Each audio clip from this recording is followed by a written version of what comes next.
வணக்கம். நம்ம சேனலுக்கு தொடர்ந்து ஆதரவளித்துக் கொண்டிருக்கும் நல்ல உள்ளங்களுக்கு நன்றி. தொடர்ச்சியாக ஆதரவு கொடுங்க. அதாவது விஜய் கட்சியில் செங்கோட்டையன் இணைகிறார். செங்கோட்டையனுடைய அக்கா பையன் ஓய்வு பெற்ற டிஜிபி போய் விஜயை சந்திச்சுட்டு விட்டார். இன்னொரு பக்கம் பார்த்தீங்கன்னா, கொஞ்ச நாளைக்கு முன்னாடி காளியம்மாள் சேர போறாரு. அதுக்கப்புறம் பார்த்தீங்கன்னா, இவரு நம்ப பேச்சாளர் ஒருத்தர் சேர போறாரு. இப்படி பலவிதமான செய்திகள் தொடர்ந்து வந்து கொண்டிருந்தாலும், இன்னும் உறுதிப்படுத்தாத தகவல் தான் எல்லாம். ஆனா காலையிலிருந்து பார்த்தீங்கன்னா, செய்தி சேனல்ல செங்கோட்டையன் இணைகிறார்ன்னு சொல்லிட்டு இருக்கும்போது, கொஞ்சம் முக்கியத்துவமான செய்தி தான். சரி, செங்கோட்டையன் அப்படிங்கிறது அ கிட்டத்தட்ட 9 தடவ எம்எல்ஏவா இருந்தாரு. எம்ஜிஆர் காலத்துல இருந்தாரு. கோபி பகுதியில ஒரு அசைக்க முடியாத செல்வாக்குள்ளவர். அப்படி இருக்கக்கூடிய சூழ்நிலையில் அதிமுகவின் உள் விவகாரங்களை அறிந்தவர். ஏற்கனவே டெல்லிக்கு போயிட்டு நிர்மலா சீதாராமன், அமித்ஷாவெல்லாம் சந்திச்சுட்டு வந்திருக்காரு. அப்ப டெல்லி தொடர்புகளும் இருக்கிறது. இப்படிப்பட்ட ஒருவர், அதுவும் இல்லாம ஜெயலலிதா அம்மா வெளியூருக்கு போம்போது அவர் தான் பயண திட்டங்களை வகுப்பார்.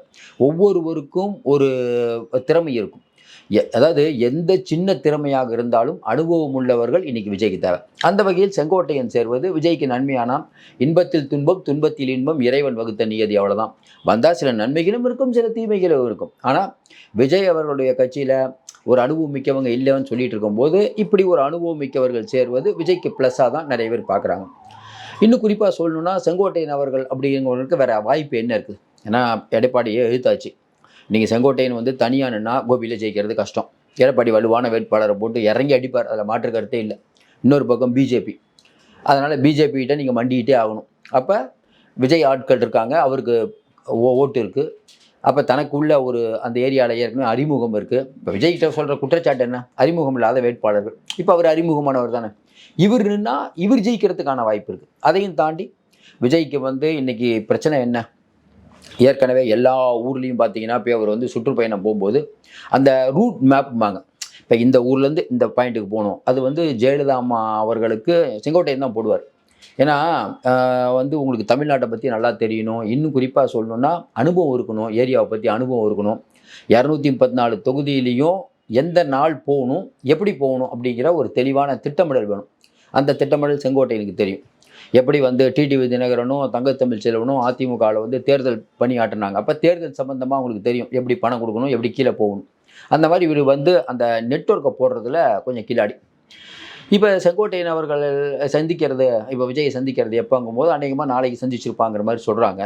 ஏன்னா செங்கோட்டையனுடைய அக்காள் மகன் ஓய்வு பெற்ற டிஜிபி ரவி அவர்கள் செங்கோட்டையனை இவரை சந்திச்சிட்டாங்க, விஜயை சந்திச்சிட்டாங்க அப்படிங்கிற மாதிரி சொல்கிறாங்க. இன்னொன்று, ஏற்கனவே உளவுத்துறை ஐஜியாக கலைஞருக்கு கண்ணும் காதுமாக இருந்த ஜாஃபர் சேட் அவர்களும் சந்திச்சிருக்காங்க அப்படிங்கிற மாதிரி சொல்லும்போது, இது வேற ஒரு டைமென்ஷனில் போகுது. இப்போ நீங்கள் பார்த்துட்டு இருக்க நீங்கள் சொல்லுங்கள், விஜய் தொடர்ந்து வலுப்பெற்றுட்டு இருக்கிறாரு. விஜய் அமைதியாக இருந்தாலும் அவருக்கான செல்வாக்கு கூடிடுச்சு அப்படின்னா உங்கள் கருத்தை சொல்லுங்கள். ஏற்கனவே நம்ம சொல்லிட்டோம், திமுக மீது இன்னும் விமர்சனத்தையும் ஆரம்பிக்கல, அதுக்குள்ளே திமுக அலருது. உண்மையிலே நமக்குள்ள ஆதங்கம் என்னன்னா, விஜய் போன தடவை காஞ்சிபுரத்தில் பேசினார்ல, அதில் உண்மையிலே நிறைய விஷயம் எனக்கு உடன்பாடே இல்லை. ஏன்னா இன்னும் சரியாக பேசியிருக்கணும். இன்னும் என்ன பேசணும்? எப்போ ஒரு குடும்பம் கொள்ளடிக்குதுப்பா, அவ்வளோதான். வாரிசு அப்படிங்கிற ஒருத்தர் அவர் வேலையே செய்யாமல் அவரை தூக்கி முதலமைச்சர் ஆகணும்னு நினைக்கிறீங்க? இன்னைக்கு தமிழ்நாட்டு மக்களை நீங்கள் சொல்லுங்கள். இன்னைக்கு வாரிசு என்ன வேலை பார்த்துட்டு இருக்காரு? மக்களுக்கு தெரியாதுன்னு நினைக்கிறீங்களா? அப்போ சொகுசாக இருக்க ஒருத்தர் முதலமைச்சர் ஆகணும், ஏழைகள் சாகணும். உங்கள் கட்சியில் எவ்வளோ பெரிய முன்னோடிகள் இருக்காங்க, அவங்களெல்லாம் ஆக முடியல. இது ஒரு மன்னர் ஆட்சி, குடும்ப ஆட்சி, மன்னர் ஆட்சி அப்படின்னு அவர் சொல்லியிருந்தா இதுக்கு திமுக ஏதாவது பதில் சொல்ல முடியுமா? இந்த மாதிரி அடி அடிக்கணும். இப்போ ஜெயலலிதா அம்மா சொன்னாங்கல்ல, திமுக ஒரு தீய சக்தின்னு, அந்த அளவுக்கு விஜய் பேசியிருக்க வேண்டும். ஏன்னா விஜய் பேசியிருக்கிறதுல பல விஷயங்கள் பரவாயில்ல, நல்லா தான் பேசினார். எனக்கு கொள்கை இல்லையான்னு சொன்னதெல்லாம் நல்ல பாயிண்ட். ஆனால் இந்த பாயிண்ட் எடுத்து பேசியிருந்தான்னு வச்சுக்கோங்களேன், தமிழ்நாடு மக்கள் எதிர்பார்க்குற பாயிண்ட் என்ன? 10 ரூபா பாட்டிலுக்கு 10 ரூபான்னா மக்களுக்கு மக்களை ஆரோகரப்படுத்துவாங்க. அதாவது துள்ளி குதிப்பாங்கள்ல, அந்த மாதிரி. அதாவது உங்கள் ஃபேன்ஸையும் தாண்டி வெகுஜன மக்களுக்கு இன்றைக்கி செந்தில் பாலாஜி மேலே கோவம் வருது. அந்த பாயிண்ட் எடுக்கலாம். கிட்னி திருட்டு எடுக்கலாம். இந்த ராம்சாப் நிலத்தில் அடித்து கொடைக்கூடியாக கொள்ளடிக்கிறீங்களேப்பா, பொதுப்பணித்துறையில் கொள்ள, மின்வாரியத்துறையில் கொள்ள, அதில் கொள்ள, இதில் கொள்ள, இந்த காசெல்லாம் எங்கப்பா வைக்கிறீங்க? இதெல்லாம் எடுத்துட்டு தான்ப்பா வெளிநாடுக்கு போகிறீங்களா? இப்படி அலற விட்டணும். மாப்பிள்ளையும் வாரிசை வச்சுட்டு நீங்கள் என்ன பண்ணுறீங்கன்னு தெரியாது. நான் வரேன், உங்களுக்கு இருக்கிற ஆப்பு. அதாவது இந்த கேள்விக்கு இப்போ திமுக ஒரு குடும்பம் சுரண்டுது அப்படிங்கிறதுக்கு இது வரைக்கும் யாராவது பதில், தற்குறி அப்படிங்கும்போது நாங்கள் எங்கே தற்குறின்னு சொன்னோம்லாம் பதில் சொல்கிறாங்கல்ல. இந்த வார்த்தையை விஜய் பேசியிருந்தா அதை பதில் சொல்ல முடியுமா? அப்போ இன்னைக்கு விஜய் அவர்கள் இதெல்லாம் பின்னாடி பேசுவார். ஆனால் முன்னாடியே பேசியிருக்கணும்னு நான் நினைக்கிறேன். உங்கள் கருத்தை இதை சொல்லுங்கள். இதெல்லாம் பேசியிருந்தா இன்னும் ஆர்ப்பாட்டமாக இருந்திருக்கும்னு நினைக்கிறேன். அப்போ இன்னைக்கு செங்கோட்டையன் போகும்போது இன்னும் பல விஷயங்கள் மெருகேறலாம். செங்கோட்டையன் சொல்லுவார்ல, இன்னைக்கு இருக்கக்கூடிய கடன் நிலவரம் என்ன, அம்மா காலத்தில் நாங்கள் என்ன பண்ணணும், எப்படி வந்து இன்னைக்கு இருக்கக்கூடிய சூழ்நிலை ஒவ்வொரு தொகுதியிலையும் நம்ம அந்த வாக்கை கொண்டு வரதுக்கு நம்ம என்ன பண்ணலாம், அவருக்கு இருக்கக்கூடிய அனுபவத்தை சொல்லலாம். ஏற்கனவே நம்ம சொன்ன மாதிரி செங்கோட்டையனுக்கு வேறு வழி இல்லை. இன்னைக்கு இருக்கக்கூடிய சூழ்நிலையில் ஏதோ ஒரு கட்சியில் போய் இணையணும்.